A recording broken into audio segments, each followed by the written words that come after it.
Yeah. Welcome to Revive Ministries Podcast. As we enter the holiday seasons, I'm reminded the difference sometimes the word home and house can mean for people.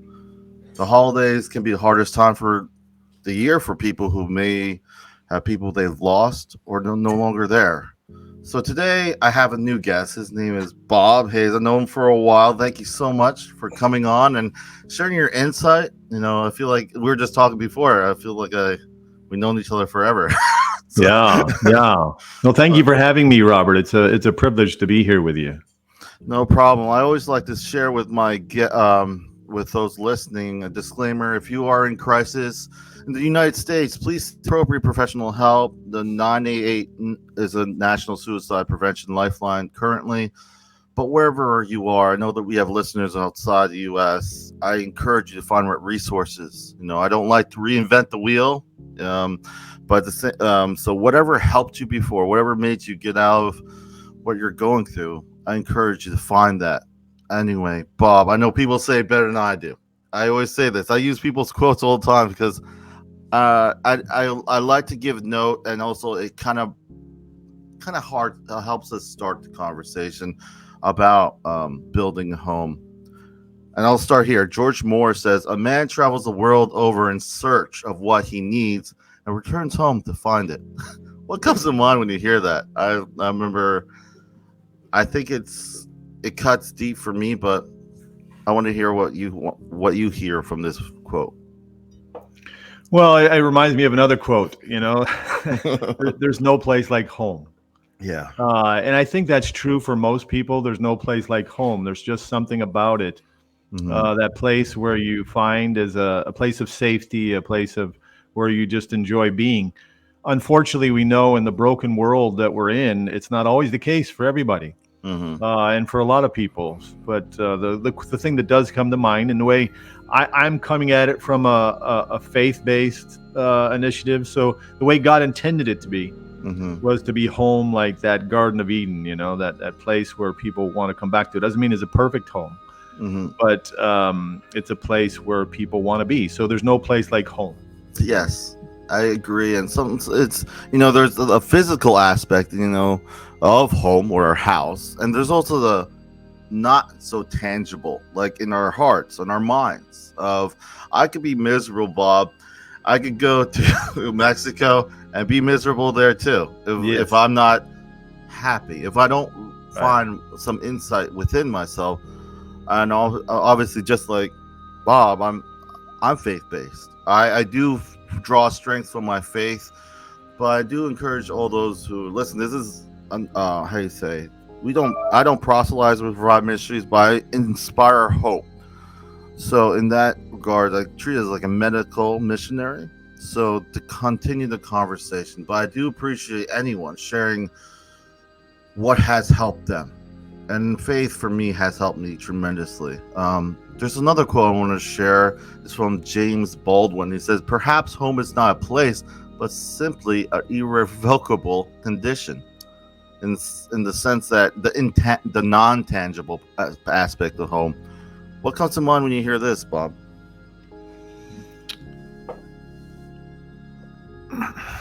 I have to think about that one, Robert. You know that it's something non-tangible. In other words, it's not just the building itself. Yeah. Because the home is made up of people.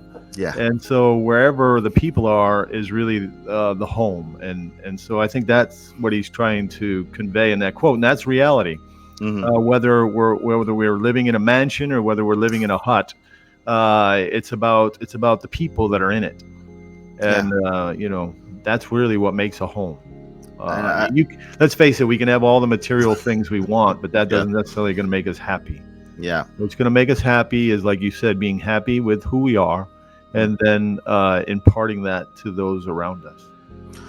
It's just the illustration of you can have a huge house, a mansion, like you say, and feel like that's not a home. It's just more room. Yeah. And then you may collect more stuff. Obviously I'm using the defining, the difference between home and house, but the idea is there's just more substance than Yeah. just the building. I've been in a lot of homes with the job that I've done for years, and Mhm. I've been in very large homes and very Mhm. wealthy homes, and then very simple homes. It's really interesting that the real large homes, Mhm. I mean, people end up just living in a couple of rooms anyways. Yeah. It's usually like the living room, the kitchen, Yeah. and their bedroom. That's it. And the rest of them, they don't really get lived in. So Hmm. it's It's interesting. We kind of congregate to our favorite spots, so it's that when we think about, I just, you've always said, Bob, when I talk to you, think deeper, and I think when we think about dive deeper into what your question thinks. When it comes to home and house, sometimes we're just superficial. Oh, I have a home. yeah, You have a house, but let's just talk about the house. I go home, I'm miserable. I don't want to be home. Everything right. about inside. So defining things a little bit. I don't turning into the faith-based side. I remember the story of Jacob and Esau. Jacob fleeing Esau, and Jacob ended at Bethel. And then in Hebrew is, at least from what I read, it was house of God. This Hmm. house of God. And for me, later on in that Genesis 28:11, he says, when he reached a certain place, he stopped for the night because the sun had set. Taking one of the stones there, he put it under his head and laid down to sleep. For me, I think I heard several sermons about this, but also in my own reading, that the idea is that was Jacob's home at the moment. At that moment, that was his home. And I thought the concept that it had no form, no structure at that moment, but it was still home.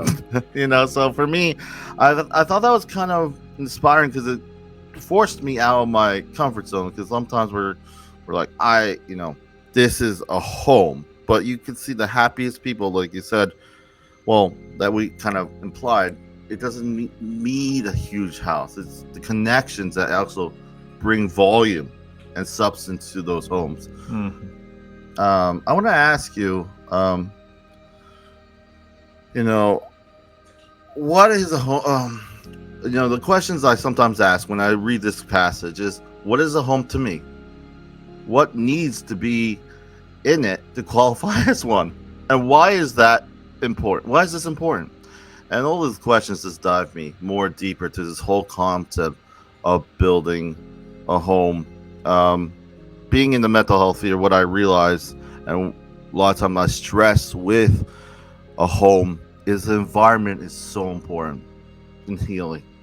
If you don't have a good environment at home, it can provide more barriers to you finding the level of care that you need. Bob, I want to swing it back to you. Your new guest. I always appreciate our friendship and on your counsel. I just want to ask you, if you whatever you feel comfortable with, just share a little bit about yourself to those listening, watching. Um, Anything you're comfortable that has brought you where you are today, and what you felt was important to you to kind of secure a home, and how you, wherever you feel comfortable. Yeah, thank you for asking that. First I want to share that I did come from a very dysfunctional home, and let's just face reality that a lot of our homes are very dysfunctional. I think they vary in degree. So what I learned from that was that when I had my own home, I wanted to build it different. My home had lots of conflict and turmoil, and my dad was an alcoholic, and he drank every day. So there was a lot of fighting that went on over these things. And so when I got out of that and I had an opportunity to build my own home, the principle that I wanted to build on was, how do I make something different? How do I make it better? And I got to go back to my faith, right? So looking at the Bible, which is where I choose to look at my worldview and look at how I'm building my personal life and my family life. And so if you look at God and you just take God, you see that God is made up of three persons, the Father, Son, and Holy Spirit. I know that's a kind of a deep subject in itself, but they're really a family unit. And inside that family unit, you have to see that what was that family unit built on? Because we were made in the image of God. Mhm. God created us in His image, and He created us to be similar in Mhm. regard to have a family, have a home, because this is what makes up a society. What Mhm. makes up a society is the home. Mhm. If the homes are healthy, the society is going to be healthy. If the Mhm. homes are not healthy, society is not going to be healthy. So back to looking at God, the Bible tells us that God is love, right? And I Mhm. know that's another subject in itself, love, because we all have these different pictures of love, and most of them are distorted because of our own journey in life, right? Mhm. But coming at it from the Bible and love as has how who God is. Number one, God is the author of freedom. When He created us with the ability for freedom. So a home has to have freedom. Mhm. Even though we're raising children and children have to have boundaries and guidelines, there still has to be freedom there. People have to be free to express themselves, Mhm. and people have to be free to love. Mhm. It can't be a dictatorship, right? Where you love me or else, because that's not love. Mhm. If somebody came into your house and held a gun to your head and said, "Love me," would you really love them? You'd be Mhm. serving them out of fear. God is not the author of fear. He wants us to have the freedom to love. And that's who He is. And the other principle that I want to share that you learn from God, looking at God and who He is that in that Godhead of Father, Son, and Holy Spirit, God is love is other centered. Yeah. It's not self-centered, right? Mhm. It's other-centered. So the home has to be built on the principle of how can I bless my wife? How can I bless my children? Not Mhm. looking at what can I get out of my wife or what can I get out of my children. So everybody in that home, we want to instill the principle of looking out for each other and Mhm. caring for each other, because that's who God is. So I think if there was some key principles, Mhm. number one, of building a home, looking to God and who God is and Mhm. that relationship and how God intends it to be for us, Mhm. and that is He's the author of freedom. Mhm. He is love, and so He's other centered. So we want to give, and remembering that we want to have God in the center of our lives because He's the source of love, and only as we receive love from Him can we impart love to each other. So those are really the three principles that I would say: Mhm. freedom, Mhm. other centeredness, and having God in the center of it because He's the source of love, and we need to draw that love from Him in order Mhm. to impart it to each other. I always like the idea of, a lot of times we say we have choice, we talk about choice, but we give our choice away. We don't think for ourselves. We have this sense of urgency. A lot of times I try to put a lot of weight of what I choose to do. It's my choice. It's one of my prerogatives. I'm allowed as a human being to choose my path. So that freedom, and then alongside with that is outward centeredness. I remember, especially when I first met you, I was struggling very much so.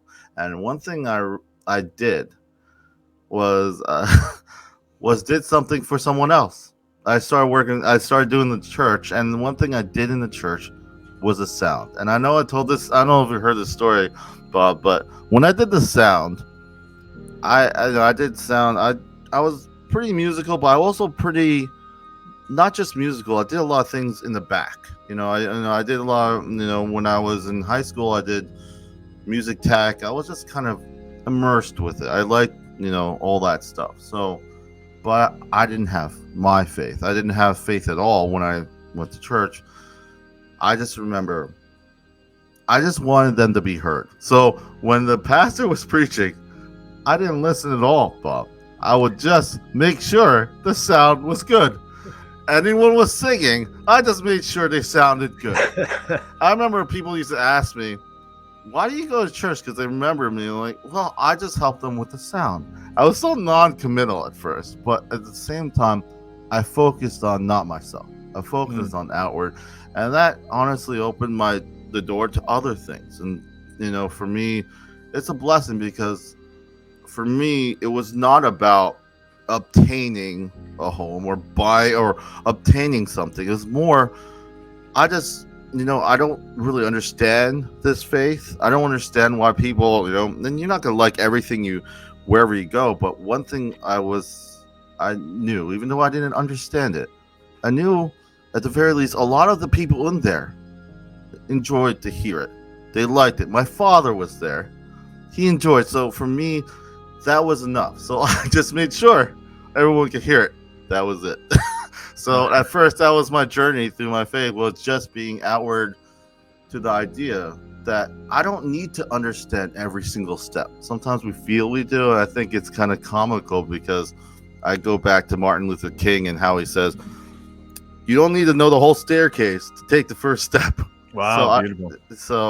I'm paraphrasing, Yeah, but it's a wonderful notion, because the level of uncertainty is expected. If we were honestly being honest with it, though, our lives are, there's in our faith, there's things we could see much further ahead. We just don't know when it's going to happen. But at the same time, there's a lot of uncertainty. But I do like what you said, because a good home must be made, not bought. Yeah. Joyce, I mean, I just love those, because it does kind of put things in perspective. You kind of shared a lot about how some components, but is there anything else do you feel from your experience was a component in building a healthy home, and what was not also a good component of building a home? Well, I just want to mention, too, just going back to what you said, you started other-centered by helping with the sound system.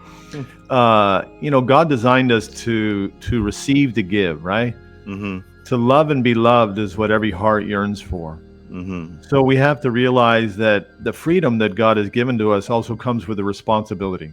Yeah. And that responsibility is I have a role to play in the happiness of my own home. Mm-hmm. It's not just about me. Yeah. It's about others as well. So as I reach out to help others in their happiness, I find happiness in that giving. And I think that's a very important, principle as well, Mm-hmm. The other components, as far as that I would just mention in building a home, reality is that as selfish human beings, because when sin entered the world, we became selfish, and that's why Jesus came into this world to give us an opportunity to have a new heart and a different beginning. But so there's always going to be conflicts. Mm-hmm. Let's face it. There's conflicts. You've got people with different perspectives, and there's going to be these conflicts. That's reality. So we can't think of home as that Hollywood scene of a white house and a white picket fence, and we all live happily ever after, and we're always happy. Mm-hmm.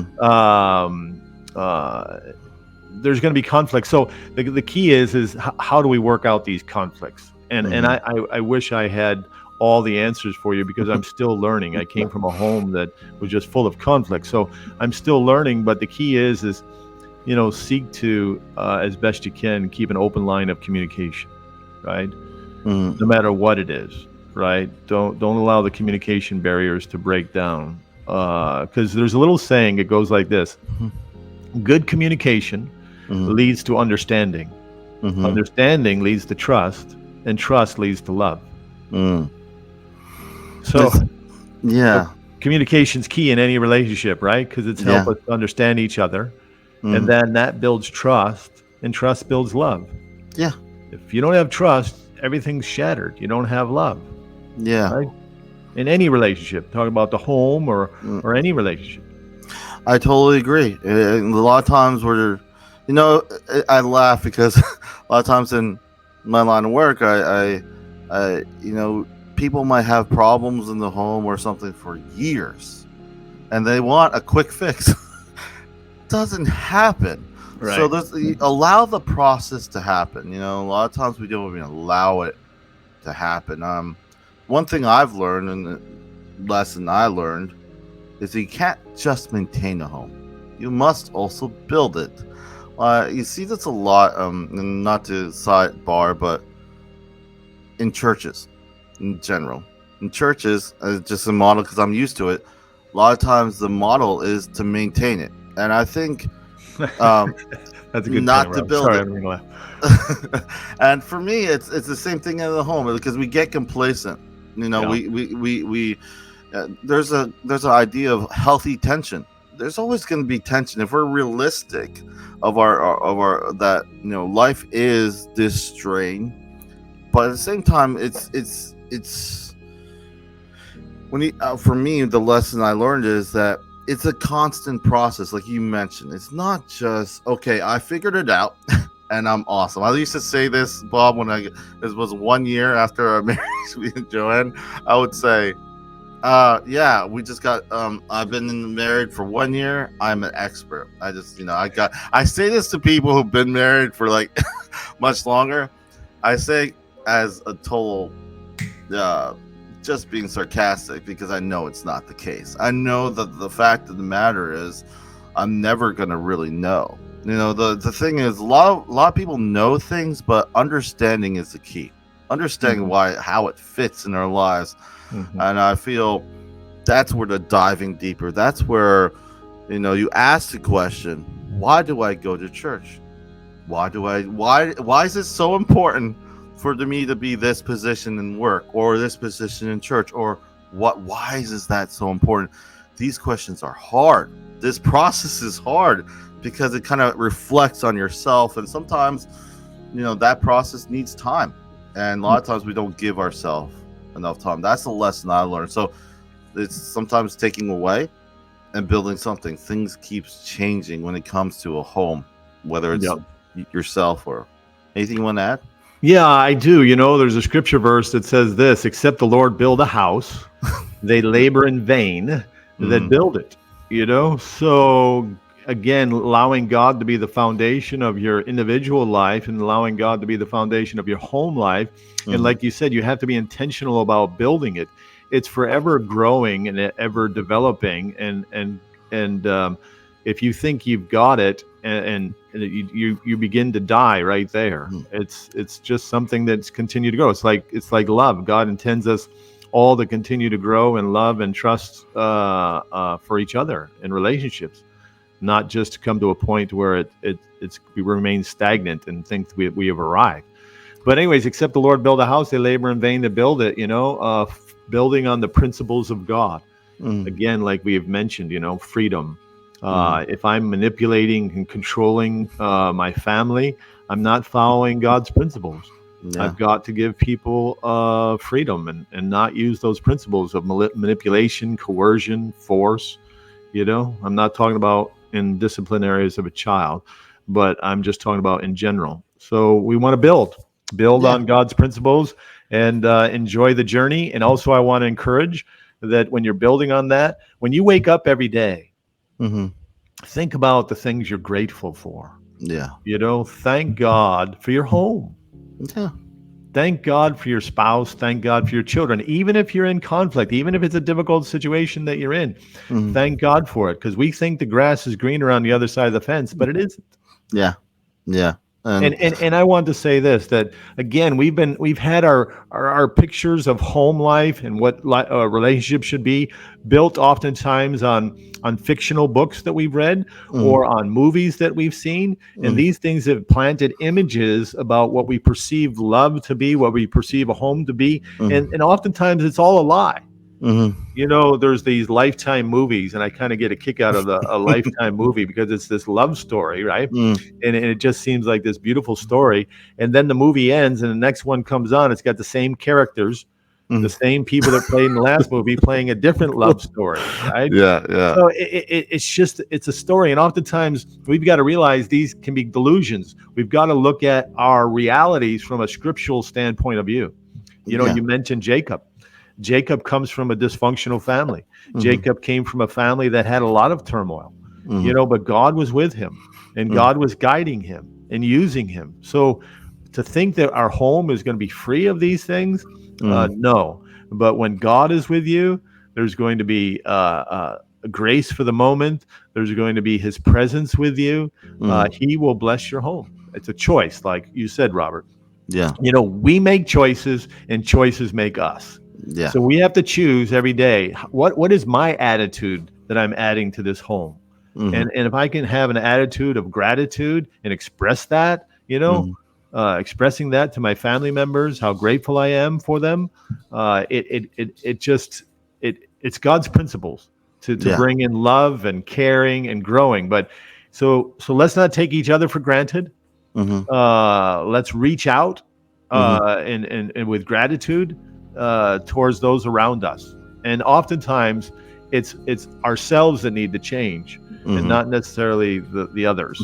If there's conflict, do you see what I'm? Yeah, I totally agree. And, just piggybacking on the choice, one thing, especially diving into the faith I have now, is I had to be free thinking.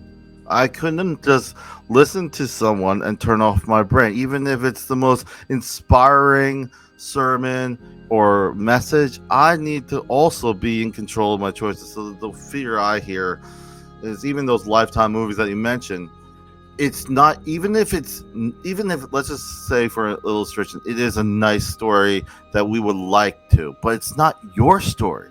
You Yes. discredit your own story, your own context of who you are. And I feel when we're able to not just freely give away our choices to just people or situations, and I keep remembering, just talking with you before, just dive deeper, because when you dive deeper, you get to kind of familiar yourself of your own story. And I feel when we remember our story, it does help us in the direction we go, and we may be more prone to say, yeah, that's a nice story, that's nice, but that's not for the direction I want to go. So because you individualize it.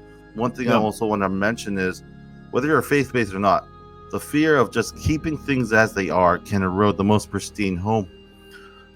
Things will constantly change. Unfortunately, I say this illustration, how many people still talk to their elementary friends? I say this because usually no one says yes. The fact is, even friendships change. I know this with my current friends that I sometimes hang out with.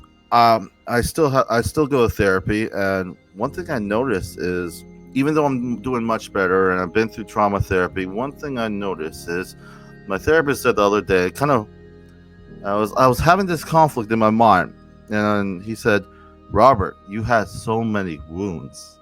They're gonna take time to heal." And I said, it was right in front of me. And then a lot of times it has nothing to do with my friendships or the people around me.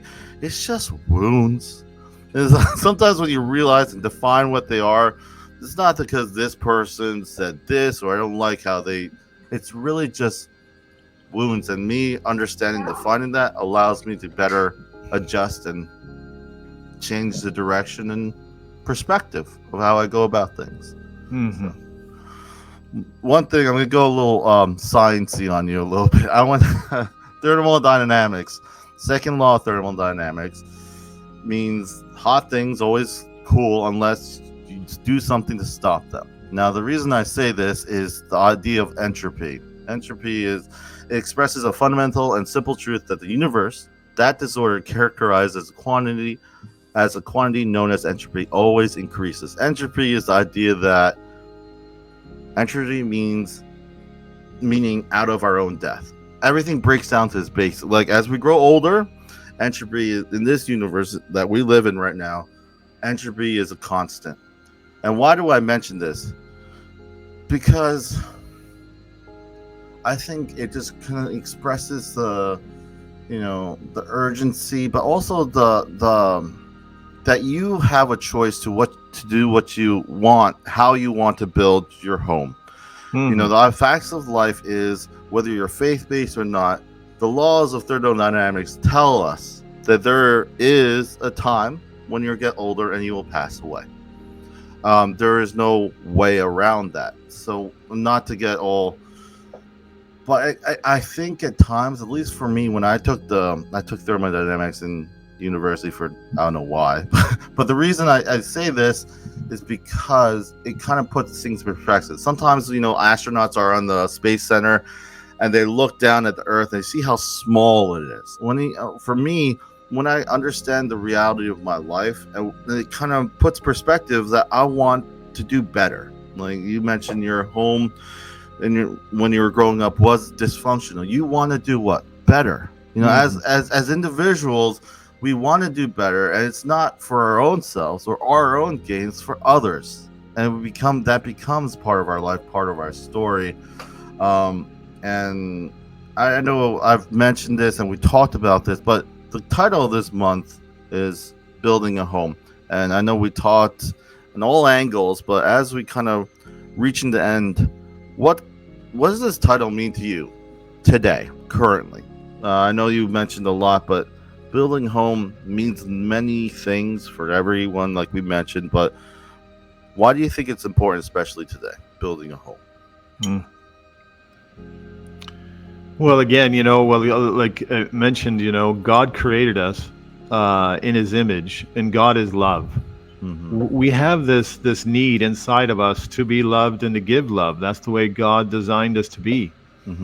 So building a home, to me, what it means to me and why it's so important in the world today is, like the song says, what the world needs now is love, sweet love. And that world starts in my walls, in my home, to receive love and to give love. So that's what, again, the society is built on.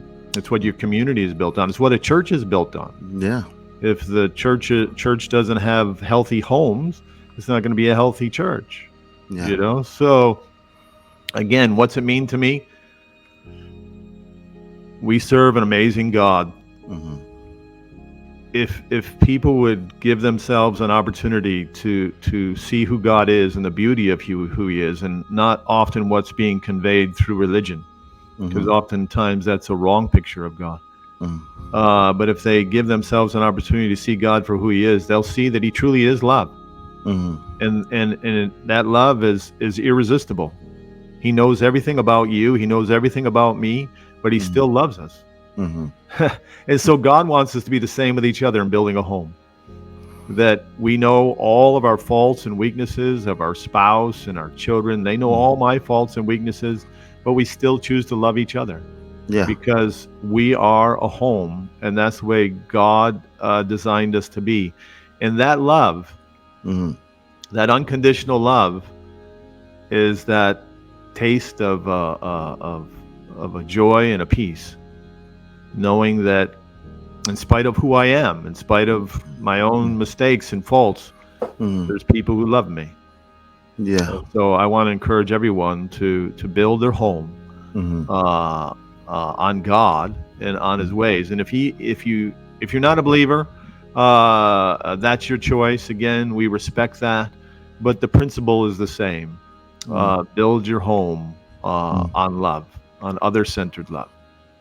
I totally thank you, Bob. I just want to also say a lot of times, especially when we go through things like COVID, when we go through things like events, even just South Korea, it was just not that was yesterday. What I realized is before I wasn't even in the faith, before I even like grasped of the importance of how my faith is to me. One thing I always like when it came to like Jesus coming back and the concept of Christianity, I didn't like it at first. I didn't like it, but one thing I did like was in Revelation when it says all that, the idea for me is just the pain will stop. I've seen a lot, and for me, like I my faith has changed and has grown. It's been a blessing, but before, all I cared about, I remember, just because I my whole thing was whether I end up in heaven. This is just before, right?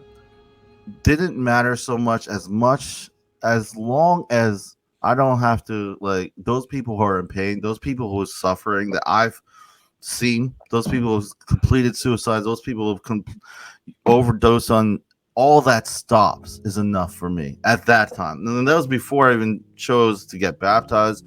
I, for one, saw just how many people were suffering, how many people were in pain. And for me, when people try to push, oh yeah, because I'm like, what? Like, how about the other people? For me, I came the other way. I learned the other way to kind of embrace the joy, because I learned about God. And you mentioned a lot and his character, but more so, I feel when I think about home, and as we wrap up, I know family gatherings were very important. I was more my mom's Korean, so we had a huge gathering of Koreans together. We did a lot of karaoke. It was fun, but it wasn't always pristine, And for me, I just family is important, and when it comes to those who are not here today, whether by their own choices, it's hard. I don't minimize that for anyone listening. So, for me, when it comes to home, it starts with a choice. Don't look at Lifetime. Don't look at those movies. Don't look at anything else. Yeah, Don't amen. listen to anyone else's ideal instruction of a home.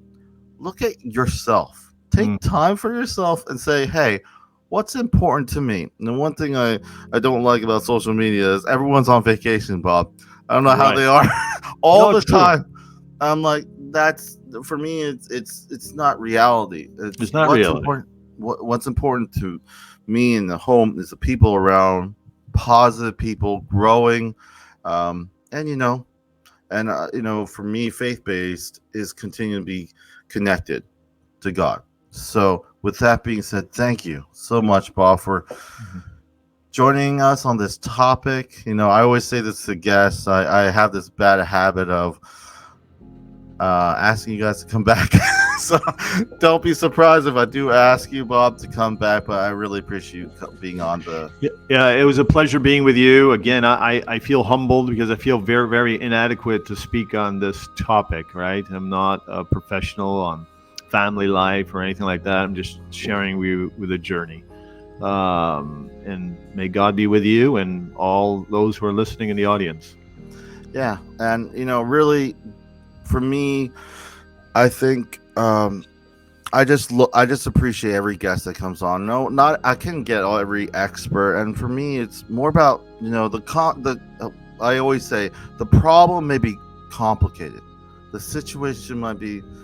A lot of times it's complicated, but the reasons why we do this, the reasons why we care about this stuff is simple. Just think about the people who are not here right now. Think about the people that you wish were still here that chose not to be here.